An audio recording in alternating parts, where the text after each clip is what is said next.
शेर अफजल मरवत साहब, असी तुहाडी इंतहाई कदर करते हैं।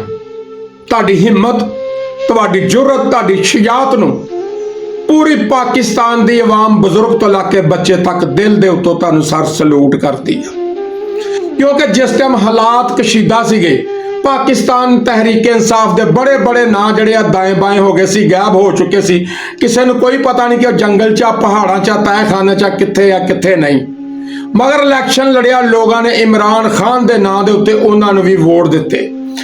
शेर अफजल मरवत जिस टाइम सारे गायब हो चुके थे, उस टाइम सड़क के उपर सी, दीदा दलेरी दे नाल, जुर्रत दे नाल पूरे पाकिस्तान की आवाम नूं मोबिलाइज कर रहा सी। खास तौर पर KPK दियां सड़कों के उत्ते, मैदानों के विच, ग्राउंडों के विच जलसे जलूस कर रहा सीगा। मगर अज शेर अफजल मरवत दी जिहड़े दो बंदे उस टाइम पता नहीं तहखाने सी या किसी कारे खास को सी, उन्होंने उहदी रुकनीयत मुअत्तल कर दी। बड़े मजाक वाली गल है।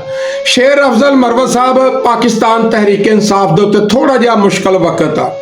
सानू पता कि तुहाडे जज्बात नूं ठेस पहुंची है। तुसीं अगर ये गल कह रहे जो कि जनाब अगर मैं मूँह खोलिया तो पार्टी नूं नुकसान होएगा, सर सलूट हो सकता वक्ती तौर के उत्ते नुकसान होवे, मगर एक गल याद रखना, असी सारे इमरान खान के नां दे उत्ते हीरो वा। जदों उहदा नां पिछे हट जाएगा असी सारे जीरो हो जाएंगे। सरकार मिहनत वाली गल, सानू पता तुहानूं बड़ियां बड़ियां ऑफरां वा, वजारतां दियां भी ऑफरां वा, पीपल पार्टी तुहानूं मिलना भी चाहुंदी आ, उहदा भी देना चाहुंदी आ सारा कुछ। मगर इस मुश्किल वक्त दे विच मेरी हथ बन के अपील आ कि सरकार डोलना नहीं, ईमान अपना जड़ा कमजोर नहीं करना। इंशाअल्लाह यह भी महीना 2 महीना निकल जाएगा। पूरे पाकिस्तान की आवाम तुहानूं सर दिल दे उत्तों सलूट करती है। सर गौर करना जनाब।